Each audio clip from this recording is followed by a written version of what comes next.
নমস্কার বন্ধুরা, আরবি চ্যানেলে নতুন একটা ভিডিওতে আপনাদের স্বাগতম।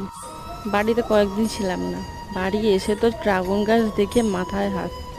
একসাথে এতগুলো ফুল নষ্ট। বর্ষার সময় গাছে কত কুঁড়ি এসেছিলো, আজ তার অর্ধেকের অর্ধেক কুঁড়ি প্রায় নষ্ট হয়ে গেল। কী কারণে যে নষ্ট হচ্ছে জানি না, শুধু আমাদের নয়, আমার চারপাশে যাদেরই বাড়িতে ড্রাগন গাছ আছে প্রায় গাছে সব প্রায় ফুল নষ্ট। আর এই গাছেও কত ফুল নষ্ট হয়ে গেছে। যখন ড্রাগন গাছের কুঁড়িগুলো এসেছিলো কতটাই না ভালো লেগেছে। এই যে ডালটাতে একসাথে 6টা কুঁড়ি এসেছিলো, সেখান থেকে 3টা কুঁড়ি তো প্রথমে নষ্ট হয়ে গিয়েছিলো, আর এখন একসাথে এই 3টে কুঁড়িও নষ্ট হয়ে গেছে। জানি ড্রাগন গাছে ফুল যেমন আসবে নষ্ট হওয়াটাও স্বাভাবিক ব্যাপার, কিন্তু একসাথে এতটা নষ্ট হবার ঠিক আশা করিনি।